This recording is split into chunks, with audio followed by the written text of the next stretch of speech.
Question पढ़ा।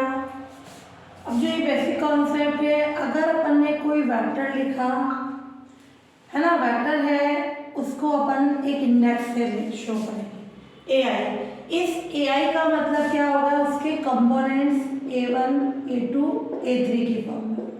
तो vector को अपन कैसे लिखते हैं, यहाँ A1 IJK की जगह क्या आएगा, E1 E2 E3। तो ये A2 E2 A3 E3 की कंडीशन क्लियर, ये फॉर्म हो जाएगी। तो यहाँ कोई वेक्टर है, उसके कंपोनेंट्स को अपन शॉर्ट फॉर्म में लिखेंगे ए आई, यानी A1 A2 A3। इसको कोऑर्डिनेट फॉर्म में अपन ये लिख सकते हैं वेक्टर को। और अगर अपन पूरा लिखना चाहें यूनिट वेक्टर्स की फॉर्म में, यूँ नहीं, यहाँ E1 पे कैप लगा दिया, E1 पे वेक्टर लगाएंगे, E1 E2 E3 unit vectors होंगे कहाँ, Y1 Y2 Y3 की डायरेक्शन में। तो जब वेक्टर है तो उस पर केवल एक ही इंडेक्स लगाया जाता है। तो मैं इसको बोल सकती हूँ वेक्टर या टेंसर, कितने ऑर्डर का, फर्स्ट ऑर्डर का। क्लियर, वेक्टर भी बोल सकते हैं ए आई वेक्टर या टेंसर, है ना, कंपोनेंट लेना, component of vector A I is vector या टेंसर ऑफ फर्स्ट ऑर्डर या फर्स्ट रैंक। ये बेसिक कॉन्सेप्ट है, अपन ने जो टेंसर में पढ़ा था वही है पहले। तो कोई भी अगर वेक्टर है उसको वेक्टर भी बोल सकते हैं या टेंसर भी। नंबर ऑफ इंडेक्स उसका ऑर्डर या रैंक शो करता है। बट जब आप बात करें ए आई से, दो इंडेक्स है तो ये कभी भी वेक्टर नहीं होता है, ये ए आई से क्या हो जाएगा, टेंसर। और सेकेंड ऑर्डर जो नंबर ऑफ इंडेक्स है उसका ऑर्डर बन जाएगा सेकेंड ऑर्डर या सेकेंड रैंक।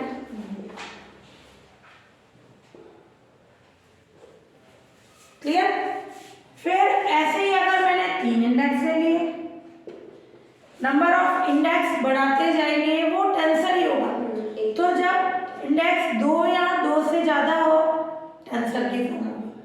बट एक इंडेक्स हो, वो वेक्टर भी हो सकता है, टेंसर भी हो सकता है। तो एक इंडेक्स वाला ही वेक्टर होता है, एक से ज्यादा वाला वेक्टर नहीं होता है। ए आई देखिए, ये टेंसर हो जाएगा ऑफ थर्ड ऑर्डर या थर्ड रैंक। क्लियर, ये टेंसर का कॉन्सेप्ट है। फिर अपन ने उसमें पढ़ा था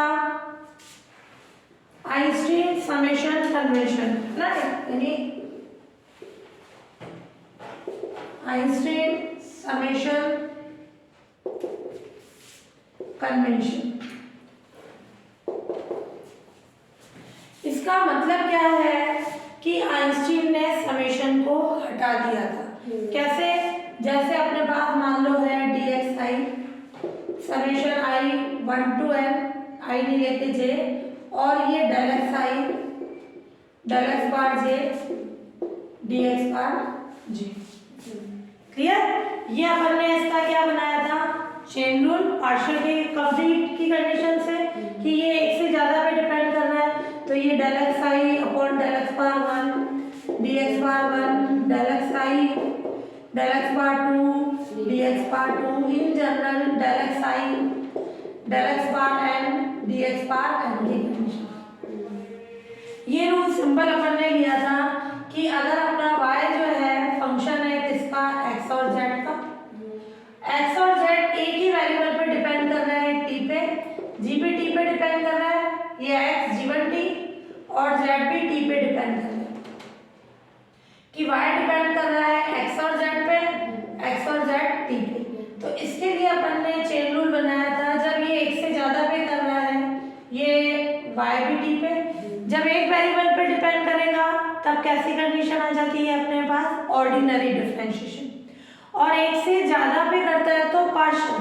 तो यहाँ अपन लेते हैं ऑर्डिनरी dy बाय dt। अब ये एक से ज्यादा पे कर रहा है, 2 पे डिपेंड कर रहा है तो partial del y by del x, और ये एक सिंगल पे कर रहा है तो dx by dt। y z पे कर रहा है del y by del z और जेड एक पे कर रहा है dz बाई dt, ये कंडीशन हो गई। अब अगर मैं इसमें से dt हटा दूं, ये dt हटा दिया, इधर से भी dt हटा दिया, इधर से भी dt हटा दिया, तो क्या रूल बन गया, dy इक्वल्स टू ये partial del y upon del x into dx, del y upon del z into dz, यानी t हटाने का मतलब ये रिलेशन हुई। Only y function of x z है और x z इंडिपेंडेंट है, यहाँ पर बोल सकते हैं एक पे डिपेंड कर रहा है, ये कंडीशन, यही रूल अपन ने लगाया कि del x i del x bar 1 पे डिपेंड कर रहा है, ये कौन सा x i जो है किस पे डिपेंड कर रहा है, x bar 1 x bar 2 x बार n पे, तो इससे अपना रूल बन गया del x i upon del x bar 1 dx bar 1 bar 2 पे कर रहा है del x i upon del x bar 2 dx bar 2, ऐसे n के लिए। तो जब एक इंडेक्स i है तो अपन ने इसका समेशन लगाया j की फॉर्म में, j1 to n del x i upon del x bar j और dx बार j की कंडीशन। तो आइंस्टीन ने क्या किया, आइंस्टीन समेशन कन्वेंशन यानी आइंस्टीन ने समेशन को हटा दिया। क्लियर, कहीं पे भी अपन समेशन की फॉर्म नहीं पढ़ेंगे, यानी ये आ जाएगा अपना dxi del xi upon del x bar j और ये dx बार j। क्लियर, जो ये i है ओनली वन साइड जो रिपीटेड इंडेक्स है, रिपीट कौन कर रहा है, z, तो ओनली वन साइड जो रिपीटेड इंडेक्स है j, उसको अपन बोलेंगे डमी इंडेक्स।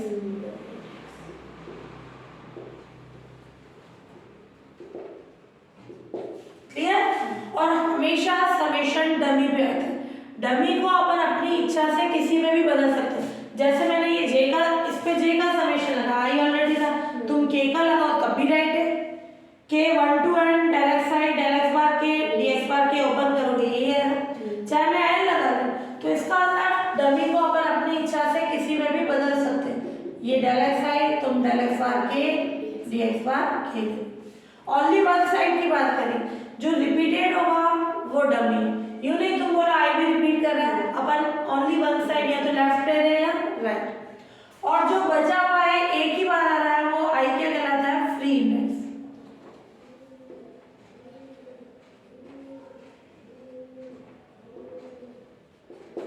क्लियर, तो j डमी, इसको अपन अपनी इच्छा से किसी में भी बदल सकते हैं, और i हो जाएगा अपना फ्री इंडेक्स। तो अब अपन जो टेंशन में अपन ने पढ़ा आइंस्टीन समेशन कन्वेंशन कि आइंस्टीन ने समेशन को हटा दिया, अपन भी यहाँ कोई समेशन नहीं पढ़ेंगे, केवल पता चल जाएगा कि किस पे समेशन है, जो डमी होगा हमेशा डमी पे समेशन आता है, और उस डमी को अपन अपनी इच्छा से किसी भी इंडेक्स से चेंज करा सकते हैं। ठीक है, अब क्रोनेकर डेल्टा, वैसे अपन ने टेंशन में एक इंडेक्स ऊपर एक नीचे पढ़ा था, ऊपर को बोलते हैं सुपरस्क्रिप्ट, नीचे को सबस्क्रिप्ट। यहाँ अपन इस फॉर्म में नहीं पढ़ के ये वाले फॉर्म पढ़ेंगे, ये और ये सेम ही, दोनों इंडेक्स नीचे तब भी ये क्रोनेकर डेल्टा होगा। क्लियर, इसकी कंडीशन होती है जब ये दोनों इंडेक्स सेम है i और j तो 1 आ जाएगा, है ना, और i और j अलग अलग है तो 0, जैसे मैंने डेल 1 1 लिखा, डेल 2 2 लिखा, डेल n n लिखा, ये 1। क्लियर, यूं नहीं कि तुम बोलो ये पर्टिकुलर्स की वैल्यू है, जैसे 1 है 2 है 3 है, वो कंडीशन 1, ये समेशन नहीं है, डेल 1 2 हो या कुछ भी हो, दो अलग अलग कंडीशन है, इंडेक्स है, तो वो वैल्यू 0।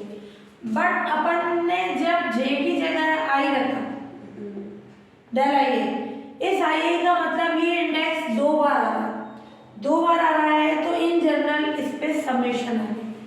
अगर ये 2D में है तो del 1 1 plus del 2 2, n dimensional है तो डेल 1 1 2 2 और डेल n n की कंडीशन, तो ये 1 1 ये 1, तो कितना आ जाएगा n। क्लियर, तो ये कंडीशन आ गई, इस i पे समेशन होने के कारण ये कंडीशन आ जाएगी। क्लियर, फिर इसकी प्रॉपर्टी होती है क्रोनेकर डेल्टा की कि ये किसी से भी मल्टीप्लाई हो, property of del i j, del i j a i. अपन ने टेंसर में पढ़ा था एक इंडेक्स ऊपर होता है, ऊपर से नीचे कैंसिल होता है, इसमें दोनों ही नीचे है, तो ये सेम इंडेक्स को हटा देना है। ये आई से आई हटा तो क्या आ जाएगा, क्लियर। ये इसकी फर्स्ट प्रॉपर्टी होगी, क्लियर। और अपन डेल आई जे को लिख सकते हैं ए के आई और ए के जे की फॉर्म में। ये अपन ने क्या पढ़ा था, ट्रांसफॉर्मेशन मैट्रिक्स, यानी डायरेक्शन कोसाइन की जो मैट्रिक्स आ रही थी वो। इसको अगर मैं इससे मल्टीप्लाई कराऊं, के से के इंडेक्स हट जाएगा और क्या आ जाएगा, डेल आई जे की कंडीशन। सेम ऐसे ही अगर ए आई के की जगह अपन ने ए के आई की जगह ए आई के, ए जे पीछे के आ रहा है तो ये के हट जाएगा तो क्या आ जाएगा, डेल आई जे की कंडीशन, क्लियर। ये आ गई अपने प्रॉपर्टीज क्रोनेकर डेल्टा की आ गई। अब अपन ने आउटर मल्टीप्लिकेशन और इनर मल्टीप्लिकेशन, एडिशन भी देखना है। पहले अपन देखिए multiplication of Cartesian tensors outer और इनर की फॉर्म में।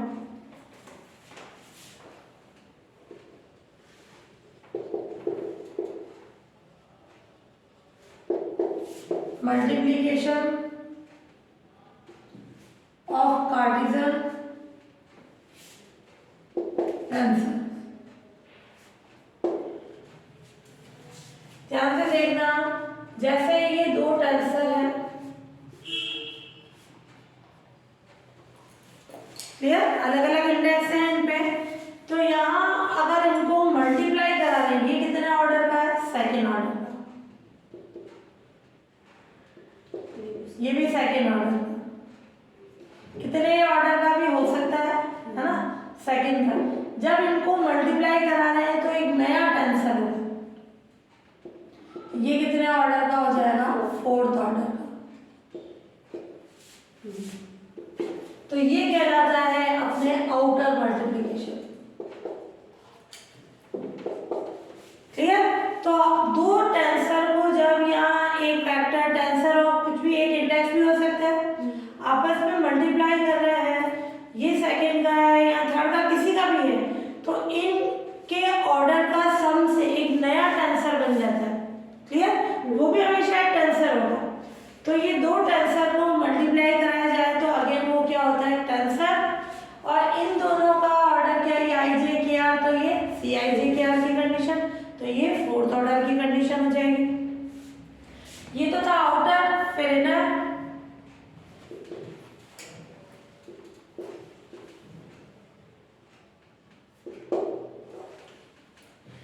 इनर मल्टीप्लिकेशन में क्या हो जाएगी कंडीशन कि जैसे ये मैंने ए आई जे बी के आर लिया, पहले आउटर मल्टीप्लिकेशन हो, क्लियर।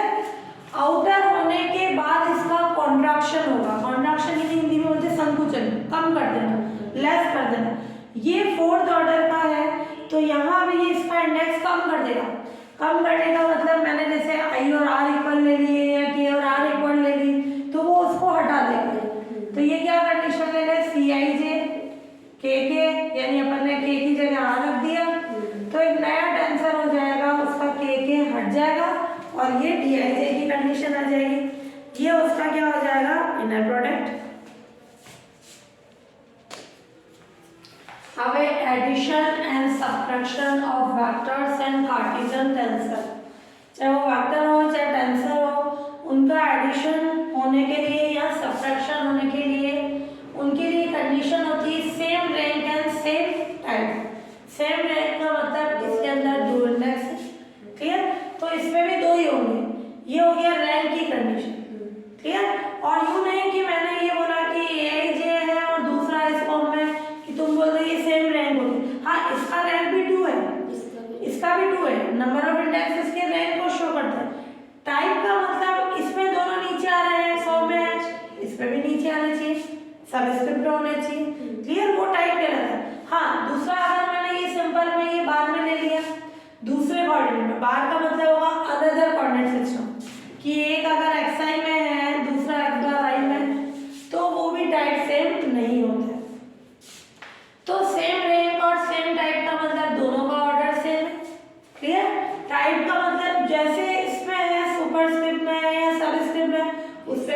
कंडीशन होनी चाहिए और सेम कोऑर्डिनेट सिस्टम के लिए। तो जब दो टेंसर हैं उनका अपन एडिशन कराएं या सब्ट्रैक्शन कराएं, वो एक टेंसर आता है, वो भी सेम रेंज है, सेम टाइप का होगा।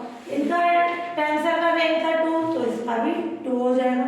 टाइप भी वही, यानी वो दोनों नीचे हैं तो दोनों नीचे आ जाएंगे, और सेम कोऑर्डिनेट सिस्टम के लिए कंडीशन। तो दो कार्टेशियन टेंसर हैं, उनके एडिशन या सब्ट्रैक्शन के लिए कंडीशन है सेम रैंक और सेम टाइप होना चाहिए। और बट जब अपन ने मल्टीप्लिकेशन कराया पहले आउटर, उसमें कैसे भी फॉर्म हो सकती है कि ये मैंने लिया, क्या ये सेम रैंक के हैं क्या? नहीं। हाँ, ये कंडीशन हो सकती है सेम कोऑर्डिनेट के लिए होने चाहिए।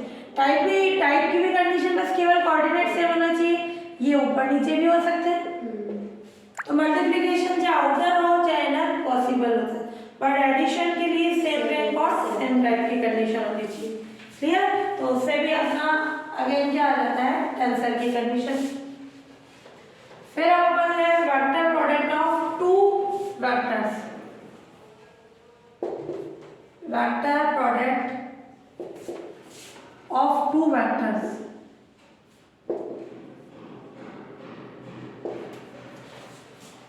दो वेक्टर्स हैं, उनका वेक्टर प्रोडक्ट लेना है। ध्यान से देखना, जैसे एक वेक्टर है, अपन टेंसर फिजिक्स अप्लाई करके कर रहे हैं combined form, A1 E1, A2 E2 और A3 E3, and B1 E1, B2 E2, B3 E3। तो vector product of two vectors है ये A और ये B की कंडीशन। अब अपन देखें इसमें A क्रॉस B।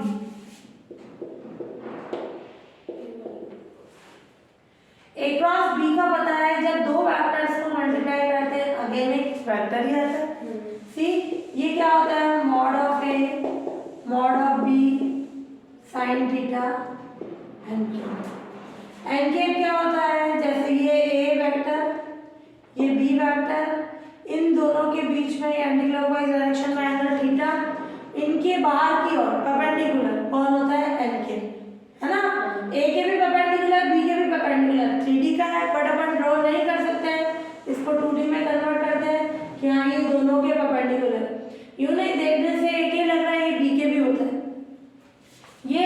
तो यहाँ पे एक तो ये कंडीशन है, बाकी कंपोनेंट की फॉर्म में C कैसे निकालते हैं, A क्रॉस B, ये E1 E2 जैसे IJK लिखते हैं अपन ये, और पहले A आ रहा है, A के components A1 A2 A3, B के कंपोनेंट्स B1 B2 B3।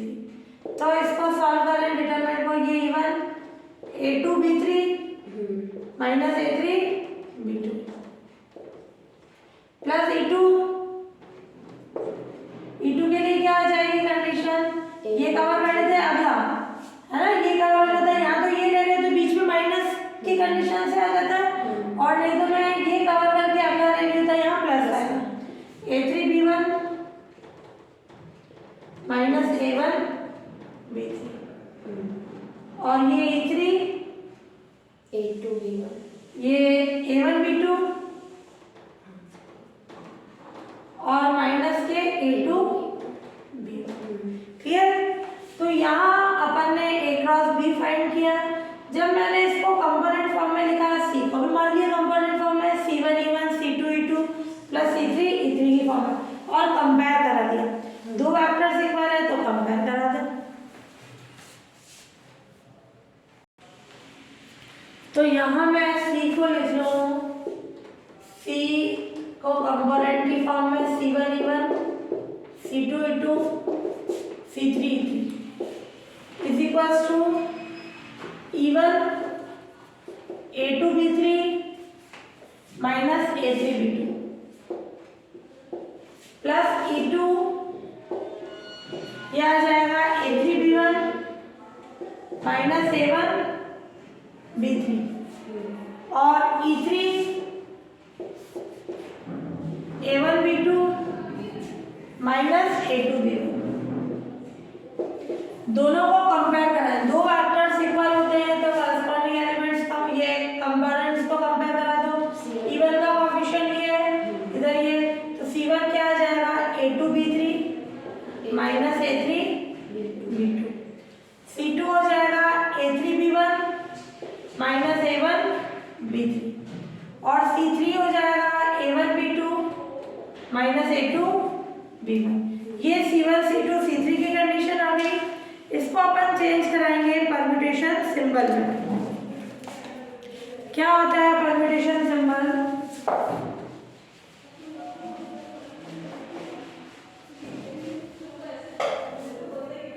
ये एप्सिलॉन IJ के वहां पर ने टेंसर में ई से पढ़ा था, ई से लिखो या एस से लिखो, है ना। क्या होती है कंडीशन? अगर ये साइक्लिक प्रॉपर्टी में होते हैं, यानी इसकी वैल्यू IJ के इन साइक्लिक प्रॉपर्टी तो 1 और IJ के क्या हो इन एंटी साइक्लिक प्रॉपर्टी तो -1। और if any two index are same, any two index are same, जब सेम हो तो ये 0। जैसे मैंने साइक्लिक प्रॉपर्टी का बोला 1 2 3 है, 1 के बाद 2 2 के बाद 3 2 2 के बाद 3 3 के बाद 1 फिर 3 3 के बाद 1 आता है फिर 2 ये 1, ये साइक्लिक प्रॉपर्टी।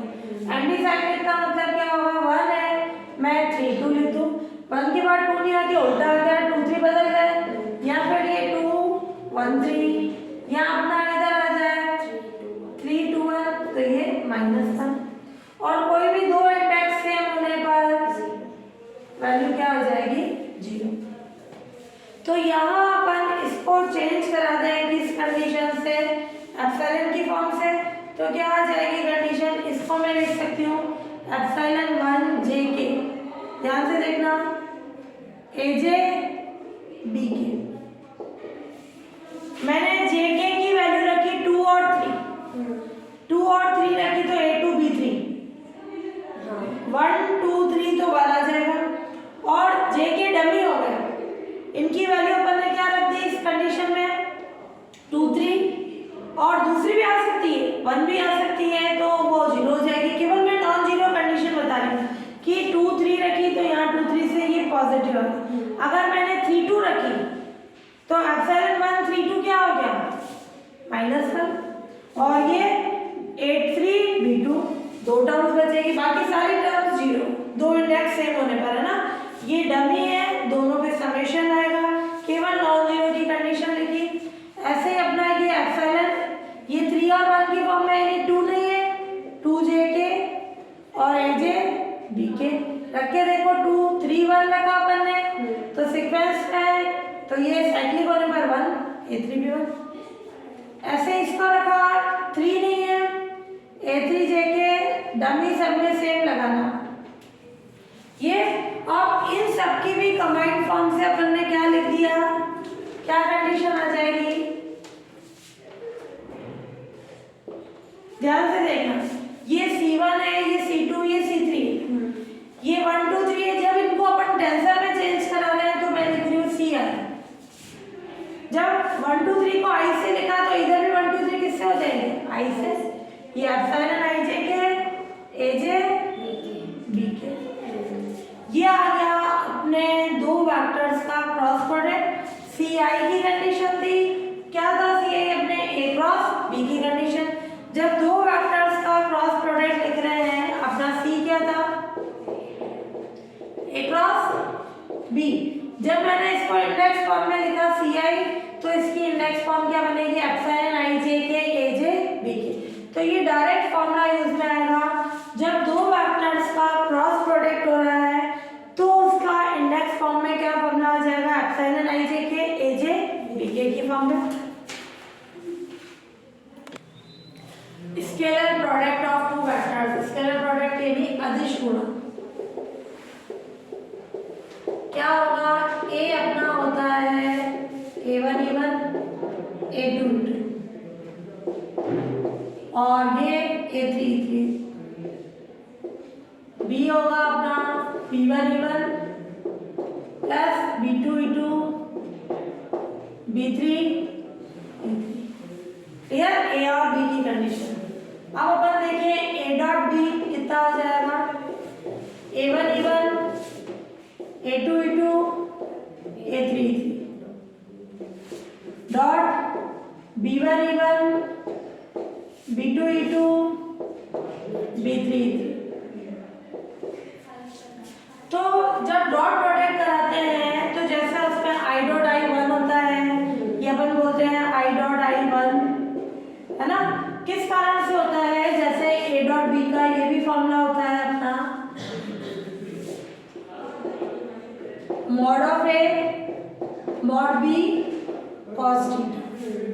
जब मैंने I डॉट I बोला तो ये आ जाएगा मॉड ऑफ I। दो same vectors I x axis की डायरेक्शन में, उनके बीच एंगल क्या होगा, 0। थीटा क्या होता है, A और B के बीच एंगल होता है। तो I एक यूनिट वेक्टर है, इसका मॉड 1, ये 1 cos 0 1, तो ये 1 आ गया।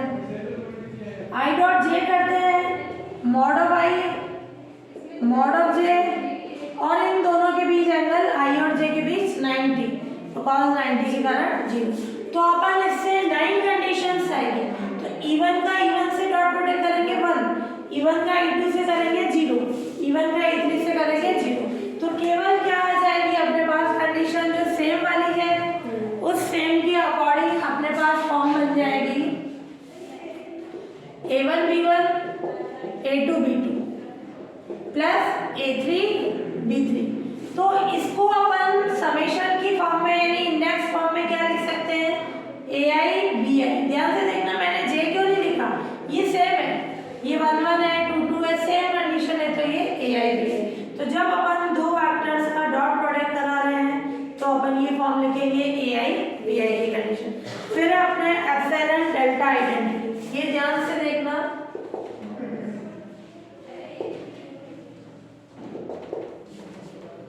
दो एप्सिलॉन मल्टीप्लाई हो रहे हो, एप्सिलॉन IJ के एप्सिलॉन IRS, दोनों में I आगे, क्लियर।